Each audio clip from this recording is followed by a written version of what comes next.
Okay, we're very happy to have Elliot Glazer back for another talk at MOPA. Here he'll talk on explicit models of arithmetic do not have full standard system. Go ahead, Elliot. Thank you, Athar. Hi, everyone. I'm at my home right now. If we're lucky, my dog will not start barking and distract everyone, but we'll have to see how that goes. So it's well known under ZFC, emphasizing the axiom of choice, that there is a non-standard model of arithmetic which has full standard system. The standard system of a model of arithmetic is the subsets of its standard cut, which can be obtained by intersecting the standard cut with some definable predicate. And here, definable always means with respect to parameters. And then in particular, the only way to define them that I have to really worry about are Gödel codes. So we can equivalently define the standard system of a model to be all subsets of the natural numbers, which are the Gödel coded numbers by some non-standard object in the model. So there's an easy argument under ZFC that we can build a model of arithmetic where every set of natural numbers is in a standard system. It's a simple compactness argument. For every subset of natural numbers, put a constant symbol into the language for that subset, and then a bunch of axioms that say, this number is in the Gödel code, this number is not, this isn't, ... So the question that I'm going to answer today is there a method of building these models that does not require using the compactness theorem, which requires a heavy amount of the axiom of choice to prove? In this case, it's almost amount to using a full well-ordering of the continuum to define the model. So we can split this into two related questions. One, is it consistent with ZF that there is no model of arithmetic with full standard system? And two, independently of the background theory, are there any Borel models of arithmetic with full standard system? Which was previously asked by Conway. And I answer both of those questions in the related manner, that it is consistent with ZF, that there's no such model, and it is outright provable in ZF that there is no Borel model of arithmetic with full standard system. So just some basic formalisms here. Here I'll define what I mean, what precisely it means to have a Borel model of arithmetic. So let C be any arithmetic theory, say Peano arithmetic. So a Borel model consists of a polar space and Borel functions on that space, satisfying the theory. And then if we want to be a bit more general, we can also talk about Borel minus models of arithmetic, where we also add in a Borel equivalence relation that we can mod out by, rather than using literal equality as our notion of equality. And then similarly, if we want to go a bit more general, we can talk about projective and projective minus models of the theory. We won't be worrying about the minuses any further in this talk, but that doesn't add any complexity to the arguments I'm about to give. So here's a precise summary of the results that formalize the assertion there is no explicit model of arithmetic which has full standard system. First off, as I mentioned at the bottom, I'm actually going to be using the theory EFA, exponential function arithmetic, for these results rather than Peano arithmetic. The reason for this is, well, one, it's stronger to prove these results about the weaker theory, but this is actually going to be a major convenience during this talk because, one, it makes the results easier to state, and two, it allows for better absoluteness results. So what do I mean by this? So, for example, let's think about how exactly one would try to formalize the second one I've listed here, if I were to phrase it in terms of Peano arithmetic. The assertion, there is no projective model of Peano with full standard system. Not only is this a weaker assertion, but it's actually infinitely complicated to state this. Peano arithmetic does not have a finite axiomatization. And it's a bit of a problem trying to figure out how to efficiently talk about axioms of arithmetic in the context of Borel or projective models. Because each quantifier, even though it's intended to be interpreted about natural numbers, is in this context literally talking about the whole real line. And it is not even obvious that bounded quantifiers can be treated as bounded with respect to the continuum. But EFA is finally axiomatizable and only requires pi2 only requires complexity up to pi2 to state. And a part of the reason that EFA works so nicely is because, thanks to Maciej's theorem, we can efficiently talk about partial approximations of the truth predicate by cutting it out with some really, really complicated Diophantine equation. So, but for the most part, you can just imagine that I'm talking about Peano arithmetic. This technicality isn't really going to matter much until the end. Anyway, so as for the list of statements here and the relationship with each other, so one, we can show that there is no Borel model with full standard system, and basically as weak of a theory as you could hope to reasonably talk about it. I list here pi1, 1ca not. I'm only going to deal with proving it in ZF, but for anyone familiar with reverse mathematics, it's not too hard to optimize the hypotheses for the proof they give for that. For number two, we're going to prove a result about all projective structures by appealing to projective measurability and measure one uniformization, both of which are principles that follow from the more well-known projective determinacy. It should be expected that we couldn't prove such a result just from second-order arithmetic, because second-order arithmetic is consistent with there being a projective well-ordering of the continuum. And once you have that, you can definitely go through the well-known construction of a model with full standard system. So if you want to talk about all projective models, we're definitely going to want some determinacy there, or in this case, the specific consequences of it that I utilize. But that has large cardinal strength to it. So if we want to get rid of that, I will mention here, though I'm not going to go through the construction in too much detail, that it is in fact relatively consistent with second-order arithmetic that there is no projective model with full standard system. 4 here is a specific universe, and the Solvay model, it's a bit confusing having all these models. In the Solvay universe, there is no model of arithmetic with full standard system. And this is 4 is basically an immediate consequence of 2, because the Solvay model does have these hypotheses. But even though the Solvay model only requires an inaccessible, and which is way less than projective determinacies, infinitely many woulden's, it's still some large cardinal strength. So finally, I mentioned that completely strengthlessly, it is relatively consistent with ZF and even with dependent choice that there is no model of arithmetic with full standard system.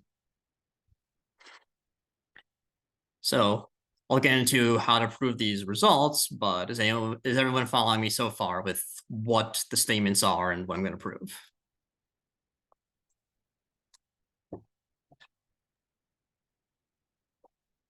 Yeah. Can I make a somewhat of a small question?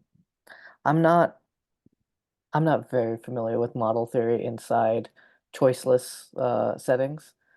So okay, we lose compactness. But also, if you had a saturated structure, it very clearly should have a full standard system. So we also lose saturated, like omega saturated models. Yes. Okay. And I Yeah. think it's equivalent.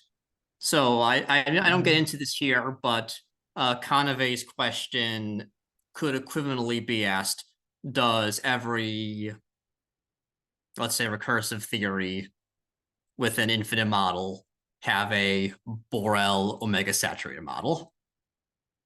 Oh, And the interesting. answer to that is going to be no. Yeah, it's the same. It's this is the proof of it. This is the Yeah, it answer. ends up being the same question Yeah. because, like you said, omega saturation does let you do this, does let you build the standard system to be full. And then the Mhm. other way around is again by internally inside the model arithmetic doing a compactness argument using the standard system. Okay. All right. Thank you. Yep. All right. So most of the rest of the talk will be about number two. The reason I'm going to focus on two here is because it lets me worry less about the details of what is and isn't measurable and whatnot if I can just assume a nice background theory. So this is really the simplest context to just show the actual idea of the arguments. And then most of the rest of the things are just minor technical addenda. So that's what we're going to do.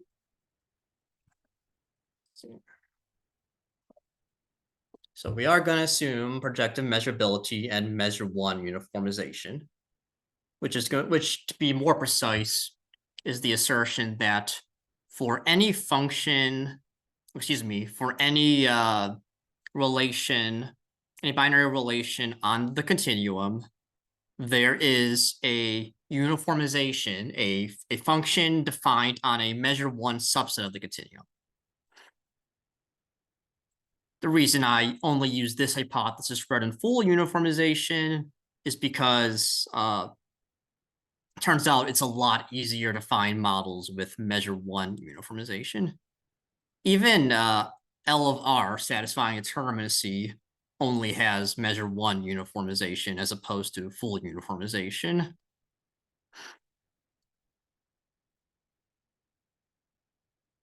Okay, so that's what we're going to assume. And let's assume towards contradiction that we do have a projective model of arithmetic with full standard system.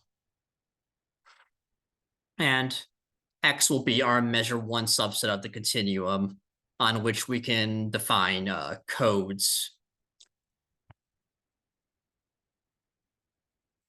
So instead of using F directly, we're going to focus on what I'll refer to as the extension of this binary string. Sorry, my dog's barking. So we're taking binary strings on the true natural numbers and extending them onto the non-standard natural numbers by this function X. So let X be uniformly chosen at random. All the probabilities in the following argument are going to be with respect to this random choice. So all of these will all be random variables on this function, on this randomly chosen X. So notation. So I added a little bit of ad hoc notation that'll be useful for constructing this contradiction. So we will let S append NT refer to the concatenation of a binary string S followed by N copies of T. So if N was 3, it would be the binary string S, then T, then T, then T. For example, here I define AN to be the string consisting of just 1 0 followed by N ones, and that is denoted 0 append N 1. And then we can define these terms inside of M as well for non-standard M. And finally, we will let S infinity T be defined inside our model M to be S followed by T all the way up through what it thinks of as omega, all of its natural numbers. So S T T T T T T forever.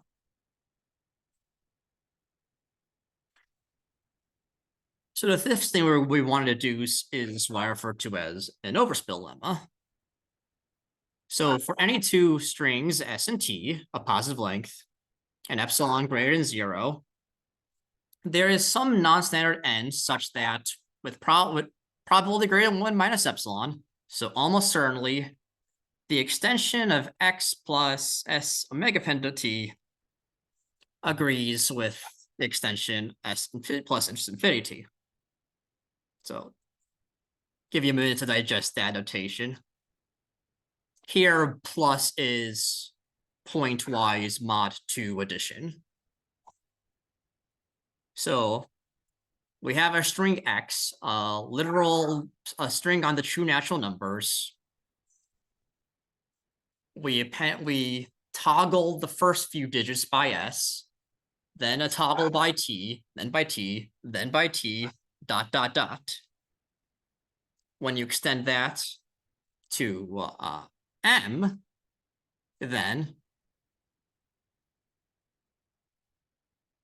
it has to agree with it either all the way up or up through some non-standard natural number. Otherwise, we would be able to define the standard cut. And where is little x coming from? X is our randomly chosen number. So X is a fixed randomly chosen string.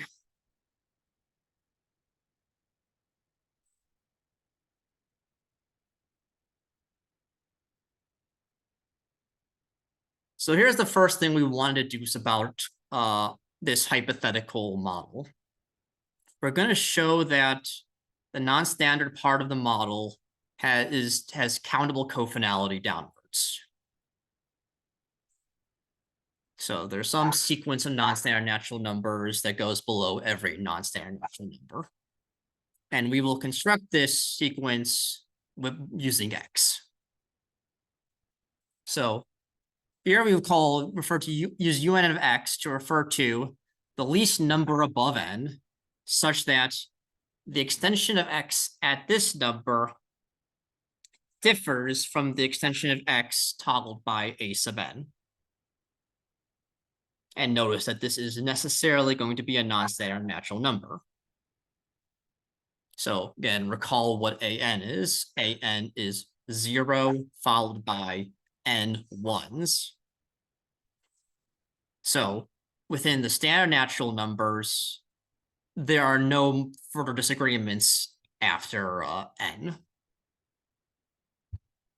So if there is a disagreement, there has to be a first one, a first non-standard disagreement, and that is what un of x refers to. And what we're going to show is that almost surely this is a downwards cofinal sequence.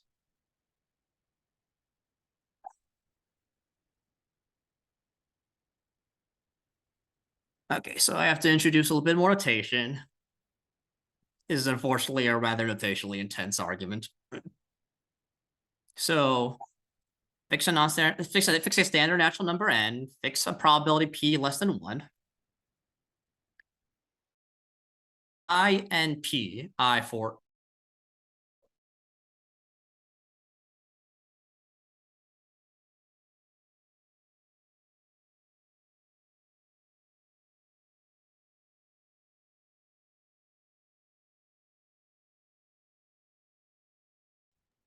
so this interval is a final segment of the model. And as n gets larger, notice that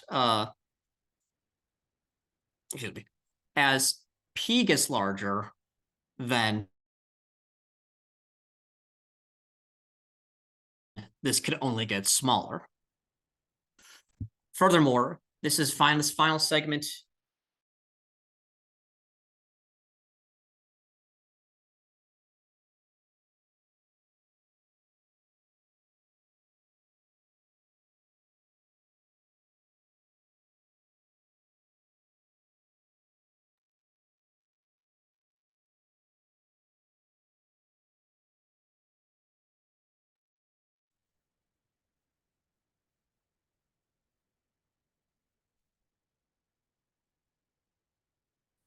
Okay, go ahead.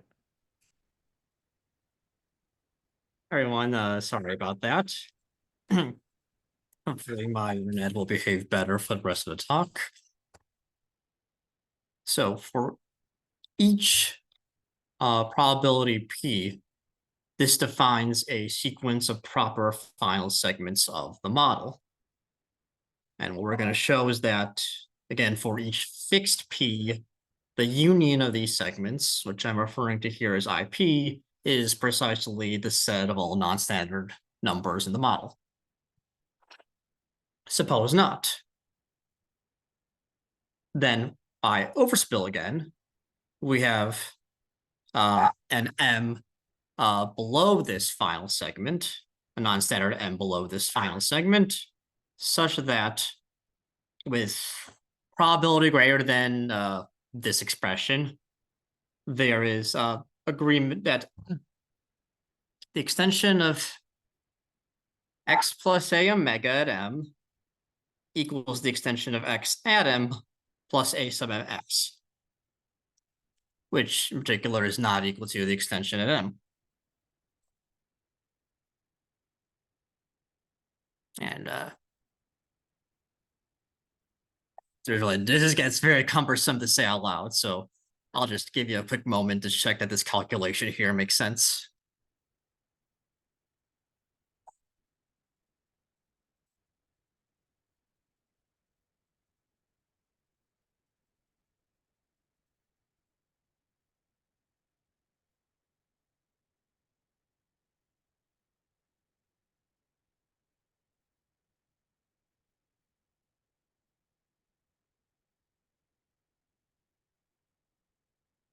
So finally, we applied this for the case of the probability equal to 1/2. So consider the segment. So for each n, consider the segment I n 1/2. So again, this is the segment of things such that with probability 1/2, un will be below this segment. Then let in be least such that it is properly contained in the inth segment for 1 minus 3 to the negative I. Okay, so why am I bringing this exponential here? Because I want to make a Boyle-Cantelli argument. Applying the Boyle-Cantelli lemma, then we have that for almost certainly there will be cofiling many n such that the inth term of this sequence is below the nth probability 1/2 segment. And since the union of those 1/2 segments is the whole non-standard part, this shows that this is a downwards cofinal sequence.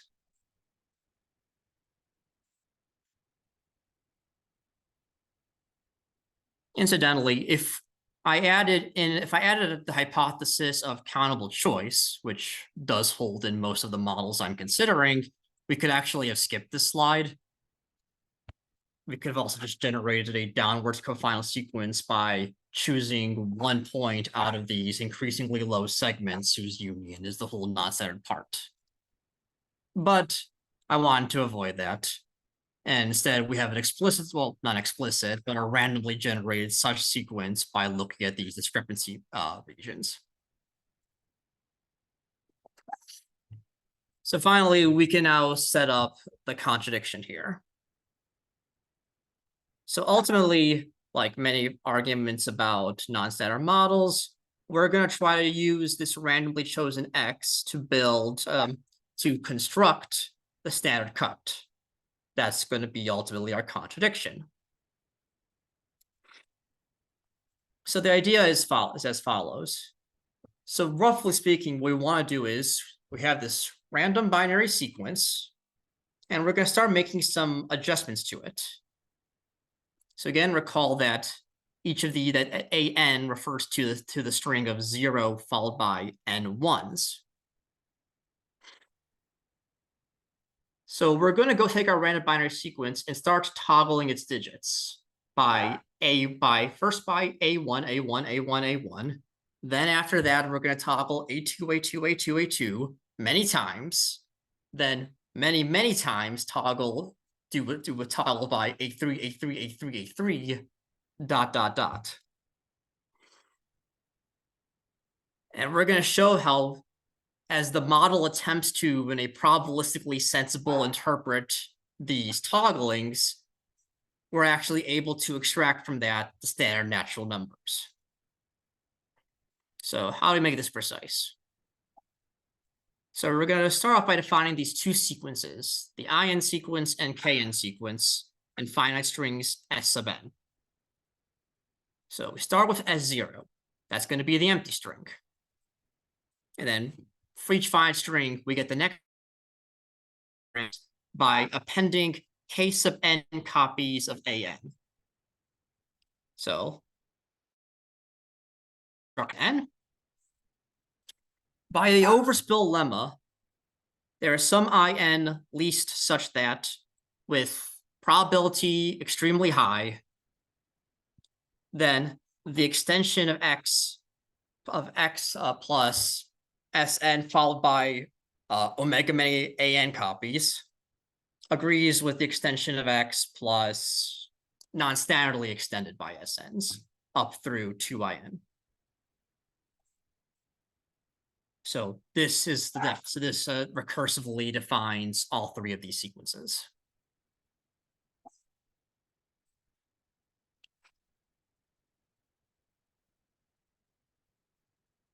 So the key thing to notice about our sequence X versus the sequence of X plus S omega is that since each AN consists of mostly ones, most of the digits are getting toggled here. It gets rare and rare and rare for our starting string and our end string to have any agreements. But that pattern will immediately change in the non-standard natural numbers. So that change there is what's going to be the contradiction. So let's fix some k. And then an f from the length k binary sequences to length 3n binary sequences, such that with extremely high probability for all j less than 3n, actually those should be 2n's. I made a last minute adjustment. Well, it doesn't matter. For all j's up to that point, the extension of x in this region of digits, n sub in through j, agrees with this fixed finite sequence. The existence of such a k and such an f is by the Lebesgue density lemma. That as we determine more and more and more of this sequence, well, since our extension function is a measurable function, its output is determined with increasingly high resolution as more and more digits are fixed. So k here should be thought of as some huge number. And then once we have the first k digits of our sequence determined, then it is very easy to, with very high confidence, we can approximate what the extended sequence will be in the interval of NIN to NIN plus j. That's how we're building k. And then finally, S omega is, of course, going to be the union of these SNs, since these are just an increasingly appended sequence up to infinity. So we're going to show almost surely that the standard cut is definable by comparing the starting sequence and the ending sequence. So again, you can probably guess from all these exponentials setting up that we're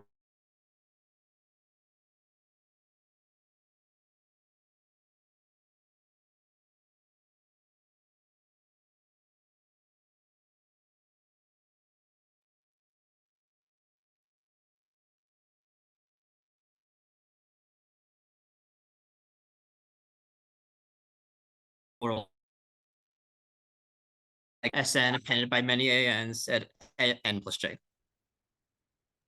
Sorry, I think So you were cutting out again. I didn't catch what you just said. Sorry, yeah. Am I stabilizing? Yes. So this slide here is mostly just a long computation. The key point being the main claim itself.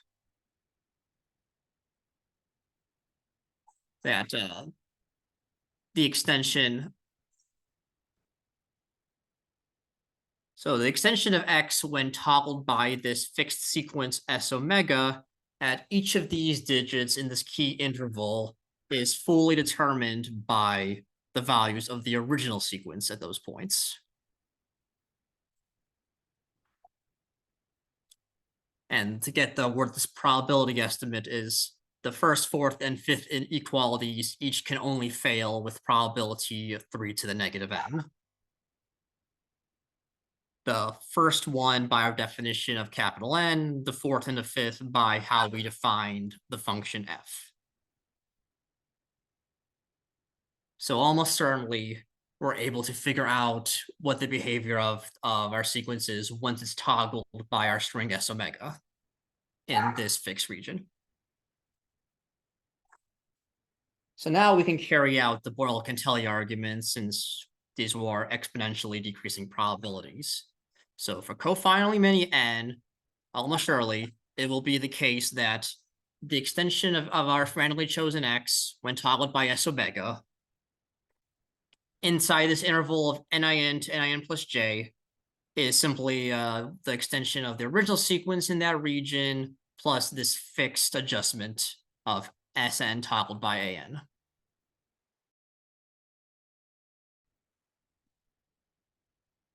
And remember, there's nothing random about Sn and An. Those were fixed, well-defined objects. And in particular, there are going to be exactly 2 j below 2n, such that this evaluated at nin plus j is 0, because this repeated addition of ans is just a bunch of n1s 0, n1s 0, n1s 0, and that will still have that pattern up through the non-standard natural numbers. So then, applying that equality with this, we have that the extension of x equals the extension of x plus s omega at those points.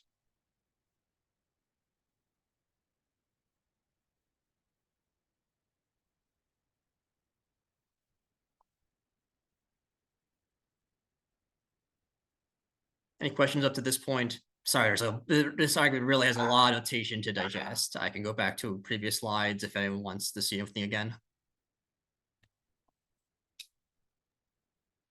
Yeah, if you could show me the definitions of these sequences, the SNs and the INs. Yes. So this definition takes place on these 2 slides.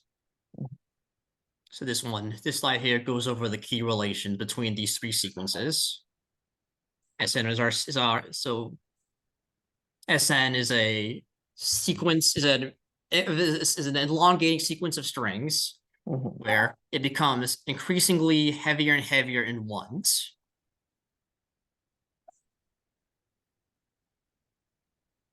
And then what needs to remain determined is how many times do we repeat the an string before we start having length n plus 1 blocks of ones.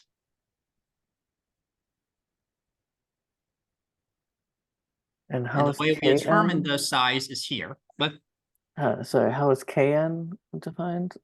that's on this slide. Oh, I see. Okay. Okay. So Kn is so you should assume Kn is a fast-growing sequence. Yeah. Okay. There are large numbers that are extracted by applying the Lebesgue density lemma to our measurable function. So this is why we are, but to be able to apply that the Lebesgue density lemma, it is important that we are only focusing on a finite section of the outputs. So when you think about our extension function restricted to the interval of nin to nin plus j, that's a finite sequence. That's a finite sequence of terms. Therefore, it can be arbitrarily well approximated by some finite initial segment of our sequence.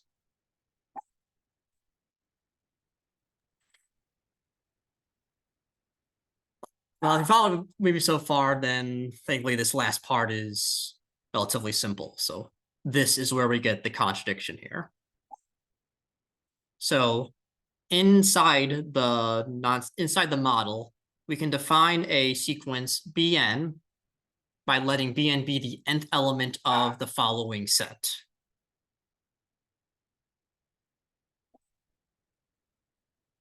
So this is a non-standard sequence. So so this is well defined even for non-standard n. So this basically counts the points of agreement between our original sequence and our sequence toggled by S omega. So as we showed on the previous slide, there's going to be cofinally many n such that there'll be cofinally many n for which we can find in a standard length block 2 points of agreement of these sequences. And these go by the downwards cofinality of being, we have that these occur arbitrarily low in the non-standard natural numbers.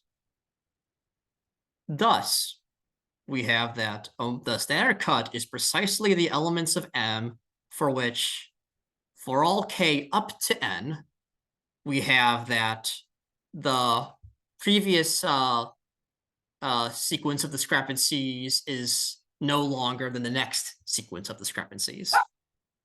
So this holds up through all the standard natural numbers, but for none of the non-standard natural numbers. Thus, the standard cut has been defined using the parameters of these two coded sequences, and that is a contradiction. I think I'm missing what I'm supposed to get here. So if you take a non-standard number, what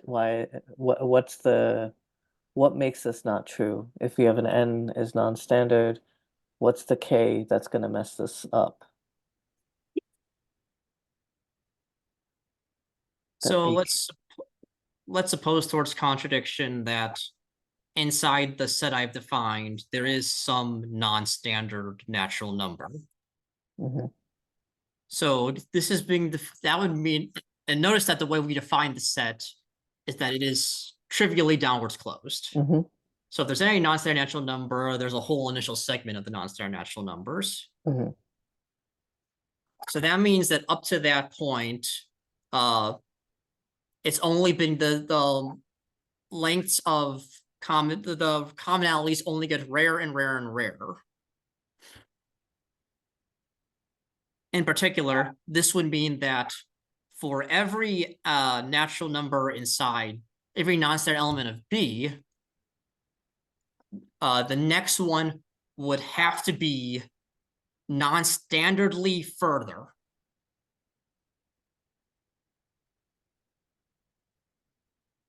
Mm-hmm. But this is not true. Because we've identified a bunch of standard length blocks where these two sequences have two agreements. So if there's two agreements there, then at that point there has been a short agreement.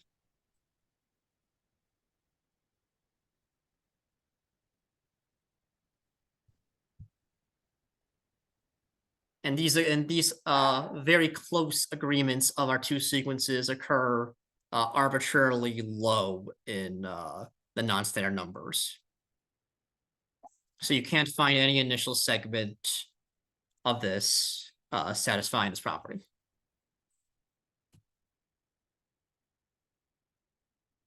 Okay, thanks. I'll have to think about it again, but thanks. Could you point out where you use the fact that the model M has full standard system? Yes. I would basically from the beginning. Let's see here. So for the fact that there's a full standard system is what's used to justify that X has some code. Okay. That's what it means to have a full standard system. Every X has some code, and for almost all of them, we choose the measure one uniformization. Mhm. So that's set up, and ultimately we're getting a probabilistic contradiction out of this hypothetical choice of codes. Thanks. I'd also like to ask about your assumption that the model is projective. Mhm. That gives you can do measure theory. Is that what's special about projectiveness? I mean, in this argument. It's only special because that's what I assumed. Let's go. So I assumed, so the statement here is, so our precise theory is secular arithmetic plus projective measurability plus measure one uniformization. So say you replace the word projective with Borel, what goes wrong? Nothing. The projective models include the Borel models. Right.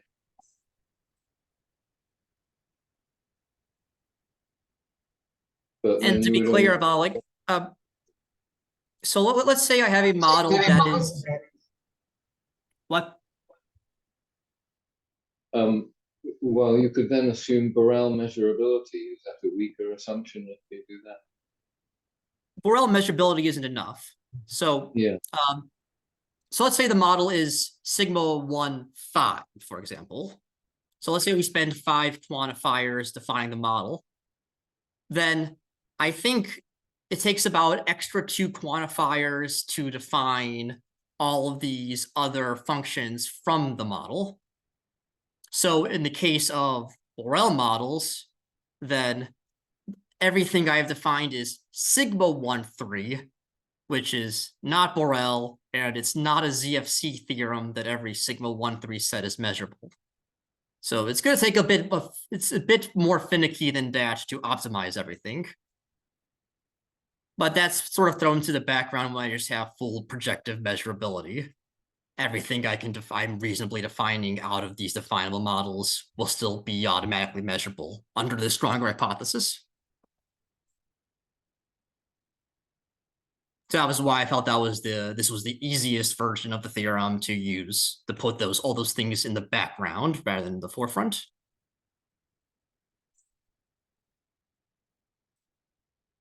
Great, thanks.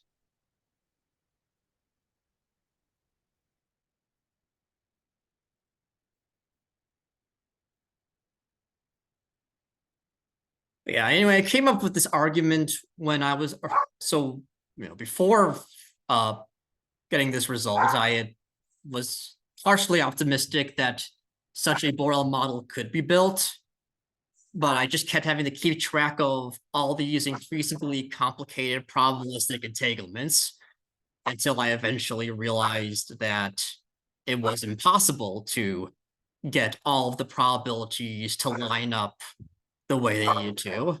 There's just too many different demands coming from the Fubini property, which was just a consequence of the fact that there's an inherent ordering to this model, that I was eventually able to show that there was no proper way to get all these sequences to manipulate properly under minor adjustments. So this is just a formalization of this contradiction.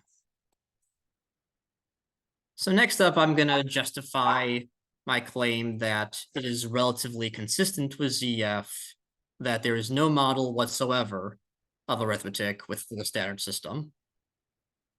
So first off, we already have from this previous theorem that in the Solvay model, the Solvay universe, there is no model arithmetic with full system. But the Solvay construction requires an inaccessible. So I'm going to briefly describe a universe that can be built without an inaccessible that has the desired properties. So we go down to L, add in omega 2 many random reals, and then in there go down to LP omega 1. then this has a lot of nice properties. It satisfies DC, in fact, DC omega 1, and it has the full uniformization property. Not even measure 1 uniformization, this has full uniformization. So there's a lot of ways in which this structure is actually a lot better behaved than the Solivay model. And it's for free. There is it doesn't cost the accessible to build it. The only downside of the model is that you have to work with a slight extension of Lebesgue measure rather than Lebesgue measure itself, but it basically has everything you want to do for probabilistic reasoning. So in this model, there's a unique total extension of Lebesgue measure, which is translation invariant, Fabini property, and the Lebesgue density property. So all the arguments I've given work verbatim.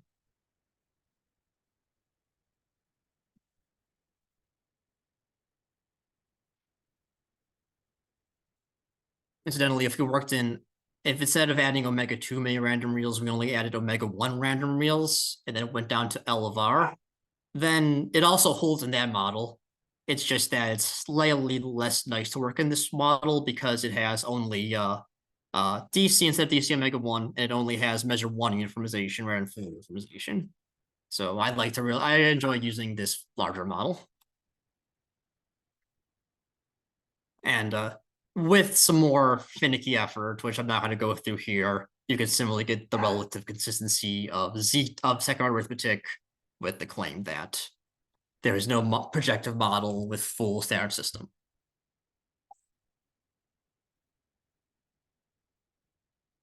Okay, the final thing I'm going to talk about is Conaway's problem. So that was the question of whether there is a Borel model of arithmetic with full standard system.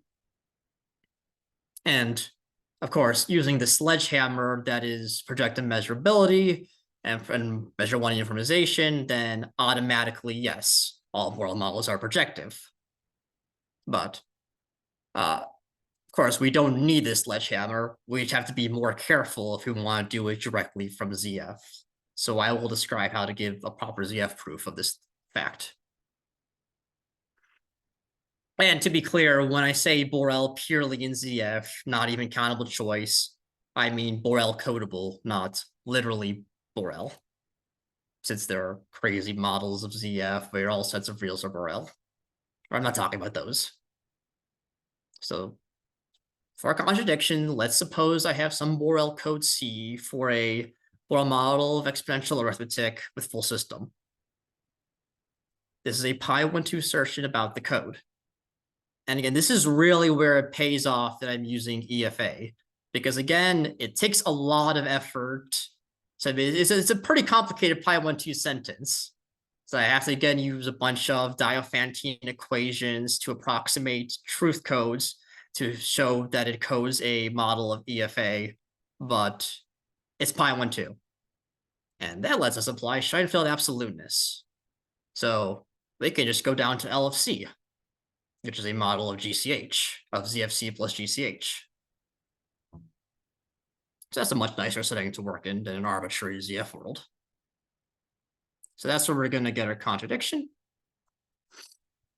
But as I alluded to earlier, we still have to do a little more work here because we don't have enough measure theory in L of C to directly formalize everything I wanted to say, because some of these probabilistic events I mentioned earlier would be for a Borel model about sigma 1,3 in complexity. And there are definitely sigma 1,3 sets in L of C which are non-measurable. But here's going to be our trick. We're going to do a random real forcing. So now that we're in L of C, we go up to its random real extension. And again, absoluteness tells us that the C is still going to be a Borel code. So here we're going to find a model M of arithmetic with full standard system, M being specifically the interpretation of C in the universe LCR. In there, we use coanalytic uniformization to have a canonical choice of codes for every real.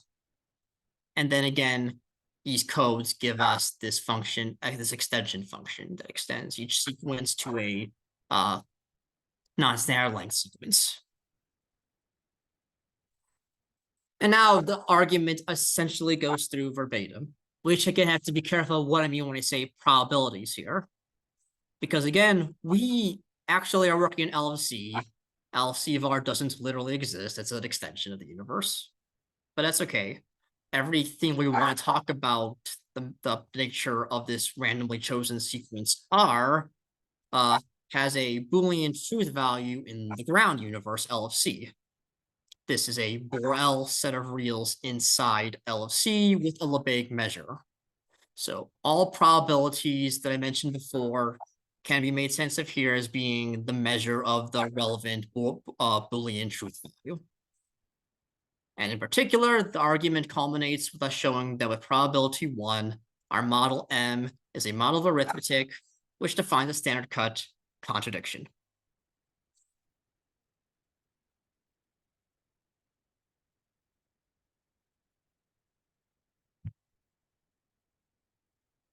Any questions about this forcing trick? It almost feels too good to be true. Like, oh no, we're using complexity beyond what can actually be proven about the Lebesgue measure. No problem. Because we can all reduce it to assertions about the code rather than the literal model.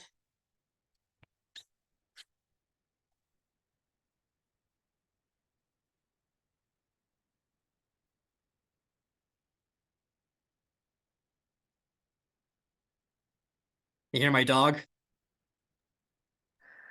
Yes. I think I heard him a couple times. Sorry about that. It's okay. It's futile to try shutting her up. And finally, I'll briefly touch on how this relates to Scott's problem. So recall Dana Scott had this result that we can characterize the countable Scott sets of reals as precisely those countable subsets which are the standard system of some non-standard model of arithmetic. Question is, does this characterization still hold if we throw out the word countable on both sides of that? Knight and Nadell was able to show a few years later that under ZFC plus the continuum hypothesis, yes, they are that every Scott set does have some non-standard model that it is the standard system of. And the other direction is trivial, always. And I believe, and I'm not mistaken, it remains open whether this is a ZFC theorem, right? I wrote it remains open whether this is. I should say ZFC there. It is, yeah, it is. It does remain. Yeah. And also, I am a bit understating Knight and Nadell's theorem. The fact they show that for every olive one size set, it is true, which trivially implies under CH that it holds for all sets of reals. So what this gives here is at least a resolution under ZF, because the full continuum is a Scott set. So it is not a ZF theorem that for every Scott set, if I can find some model of arithmetic for which that's the standard system. And since the model we used for that was generated by the random reals, well, we can just directly, this suggests to me that we should be looking at whether Scott's problem has a negative resolution in random real models, in particular, the standard model of a real value measurable cardinal. So that's my conjecture. Conjecture that Scott's problem is held negatively in ZFC plus R as a real value measurable cardinal, but my approach wouldn't directly apply to that world because I definitely use a lot of symmetries about Lebesgue measure that don't hold for the measures that can be equipped to R under choice, but it still seems plausible to me. And my reference is the notes Ollie sent to me about Borel structures. That's where I've learned all this terminology from. That's it. Thank you. Okay, that was great. Thank you so much.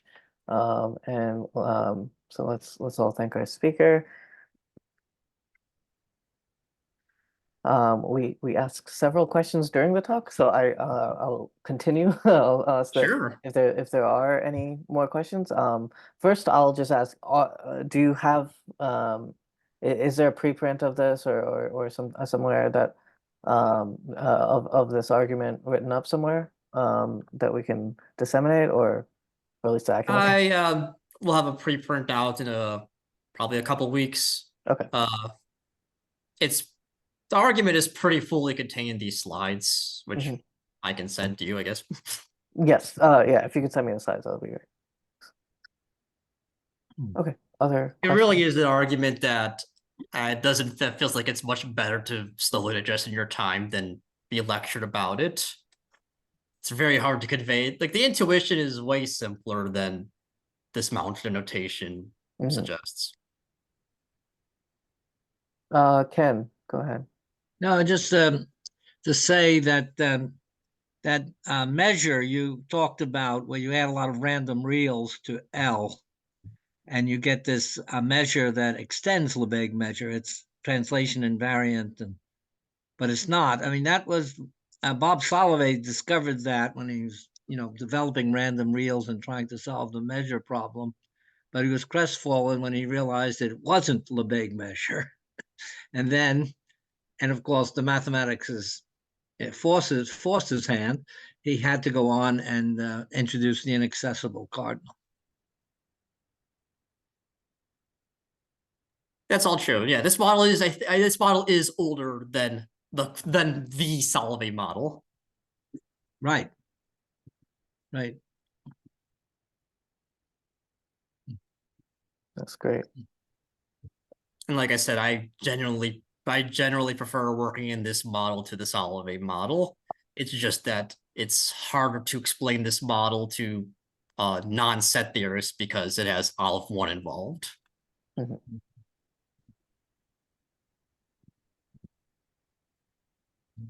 Other questions?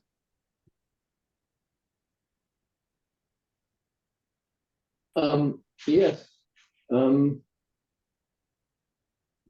You had your forcing where you violated CH, and you had another model later. You briefly mentioned that it had GCH, and when I looked at Canave's question, naively I would think that CH had something to do with the answer to that question. Is there any direct connection with CH?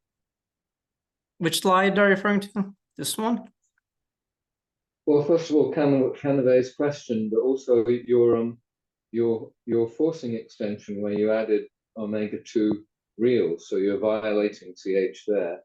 Yes. And for that, you mentioned another model which you said had GCH. So I just wondered, is there any more direct link you can make between CH and Canave's question?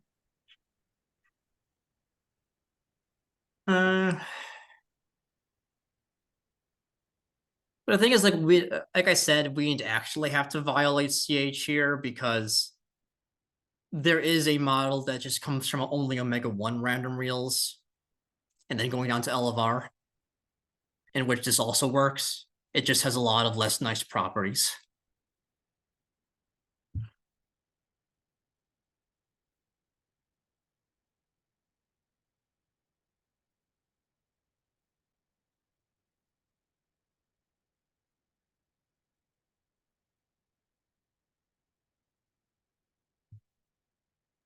Lori, do you have a follow-up on that, or? No, thank you. Okay. This was great. Elliot, can you go back to I think toward the beginning of the argument, where you have this sort of code of the set X, and I wanted to see what the assumptions were again. It's almost at the very beginning, I think. I think right here, yeah, okay. So you're assuming that you have a projective model with a full standard system, and then X is a measure one subset with this code. Okay. So everything after this doesn't make use. And I think Dave asked this question earlier. Everything after this doesn't really make use of the full standard system. Yeah. It's just Well, it uses a measure one subset of the full standard system, and Mhm. any Boolean algebra of measure one is going to be the full thing. So you really can't escape the use okay. of the full Okay. Yeah, that was gonna be my question. Is like if you can just is there like a smaller Scott set that you could sort of say, No. oh, hey, there's this Scott set that has this measure one set and some therefore there's all these different, it's not just that we resolved the Scott set problem. We said more than just this one Scott set doesn't um can't be realized as a standard system, but okay. And it's worth mentioning that there is a explicit construction for a Borel model with a continuum size standard system. Mhm. I think Schmerl has an example of such a model.